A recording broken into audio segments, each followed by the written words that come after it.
Bienvenue sur Récits de sagesse, où chaque histoire est une fenêtre sur l'humanité et les leçons qu'elle nous enseigne. Aujourd'hui, nous vous présentons un récit puissant sur la résilience, le sacrifice et la recherche de réconciliation. Découvrez l'histoire de Marc, un homme dont la vie a été bouleversée par une décision difficile, mais qui a continué à briller par sa bonté et son amour pour ses enfants. Suivez le parcours de Marc alors qu'il lutte contre l'adversité, envoie des lettres pleines d'espoir à ses enfants et traverse des épreuves inimaginables pour leur offrir un peu de bonheur. Une histoire qui nous rappelle que les choix que nous faisons et les sacrifices que nous faisons pour ceux que nous aimons ont le pouvoir de transformer nos vies et celles des autres. Restez avec nous pour une exploration émouvante de la force du cœur humain. Claire et Marc étaient le couple modèle de leur quartier, avec 3 enfants adorables, Lucie, Jules et Maxime. Marc, ingénieur, était un homme apprécié pour sa gentillesse et son dévouement à sa famille. Le véritable amour n'est pas seulement un sentiment, mais un acte de volonté, disait-il souvent, trouvant réconfort et inspiration dans sa foi chrétienne. Claire, quant à elle, travaillait comme assistante administrative, et leur vie, bien que modeste, était remplie d'amour et de bonheur. La crise économique frappa durement. Marc perdit son emploi, et la situation financière de la famille se détériora rapidement. Il n'y a pas de vent favorable pour celui qui ne sait où il va, disait Marc pour garder espoir. Claire, accablée par le stress et la charge de maintenir la famille, se sentit de plus en plus isolée. Les tensions montèrent entre eux, et malgré leurs efforts pour traverser cette période difficile, le poids des dettes et de l'incertitude devint trop lourd à porter. Le soir où Claire décida de quitter Marc, la tempête de neige qui soufflait à l'extérieur reflétait la tourmente intérieure de la famille. Claire, poussée par le désespoir, emporta les enfants et trouva refuge chez ses parents. Marc, dévasté par la séparation, se retrouva seul, avec une pression écrasante pour subvenir aux besoins de sa famille. La séparation fut un coup dur pour Marc, mais il resta déterminé à montrer à Claire et à ses enfants qu'il était prêt à tout pour leur bien-être. Il est plus facile de donner des conseils que de les suivre, disait-il en écrivant une lettre chaque semaine à ses enfants, pleine d'espoir et d'amour. Dans ces lettres, il partageait ses pensées, ses prières, et son désir de les voir heureux et en sécurité. Il leur envoyait également de petits cadeaux, recueillis à partir des maigres revenus qu'il parvenait à obtenir grâce à des emplois temporaires. Marc travailla comme courtier, balayeur et serveur dans divers établissements, souvent pour des salaires misérables. Chaque centime qu'il gagnait était soigneusement économisé pour envoyer des petits cadeaux aux enfants. Sa foi en Dieu et son amour pour sa famille le soutenaient, mais la réalité était difficile. Celui qui renonce à l'espoir a déjà perdu, disait-il à lui-même en affrontant des défis incessants. Les mois passèrent, et la situation de Marc devint de plus en plus désespérée. Les emplois temporaires se firent rares, et il se retrouva sans ressources. Sa voiture, qu'il utilisait comme refuge, devint son domicile.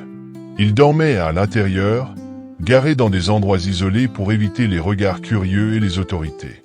Malgré ces difficultés, Marc continua à écrire ses lettres et à envoyer de petits cadeaux.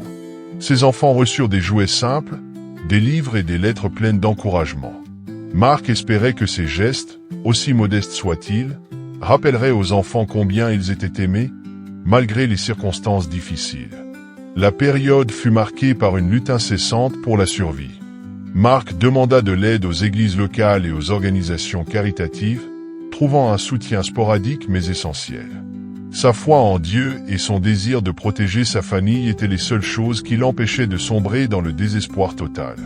Celui qui veut faire quelque chose trouve un moyen, celui qui ne veut rien faire trouve une excuse, répétait-il pour garder son moral.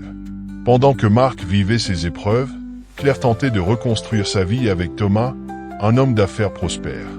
Leur relation offrit à Claire une stabilité financière qu'elle avait cru impossible avec Marc. Thomas, bien que généreux, n'avait pas la même connexion émotionnelle avec les enfants que Marc. La vie sembla s'améliorer pour Claire, mais le bonheur semblait fragile. Claire et Thomas se marièrent et s'installèrent dans une maison spacieuse en ville.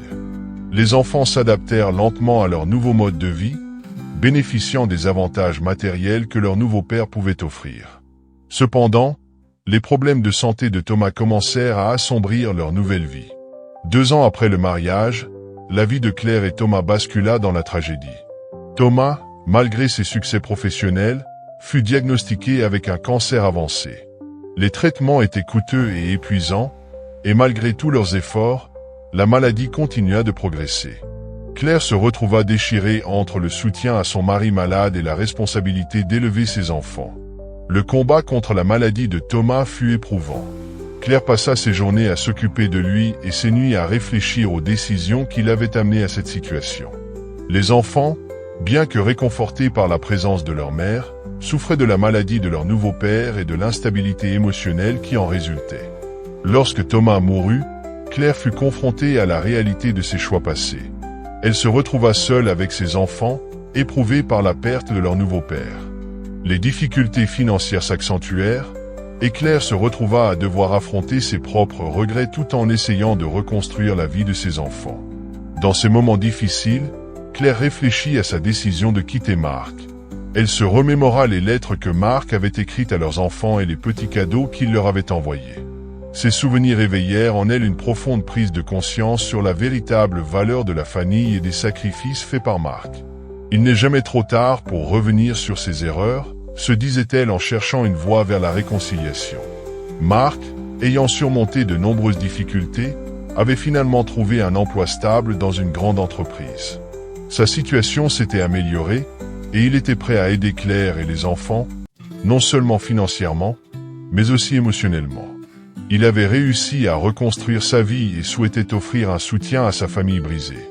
Marc contacta Claire, exprimant son désir de renouer avec elle et de soutenir ses enfants. Claire, bien que réticente, accepta l'aide de Marc avec gratitude et regret. Leur relation commença lentement à se reconstruire, alors qu'ils cherchaient à créer un environnement stable pour leurs enfants. Les enfants, bien qu'encore marqués par les événements passés, commencèrent à voir leur père sous un nouveau jour. Marc, avec sa nature bienveillante et son dévouement sans faille, démontra son amour et son engagement envers eux. Le pardon est la clé qui libère le cœur, disait-il à ses enfants pour leur rappeler la force du pardon. La réconciliation entre Claire et Marc fut un processus long et difficile. Ils durent faire face à leurs erreurs passées et reconstruire les ponts entre eux.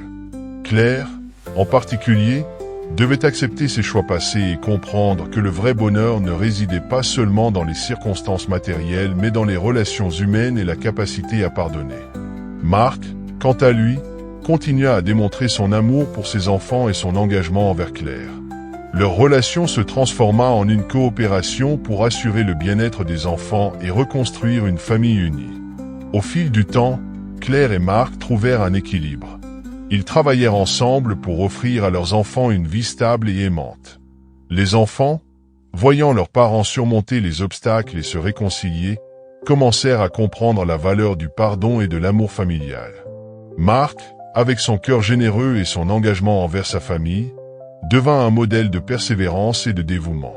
Claire apprit que les choix difficiles et les erreurs passées faisaient partie de la vie, mais qu'il était possible de les surmonter grâce à l'amour, au pardon et à la compréhension.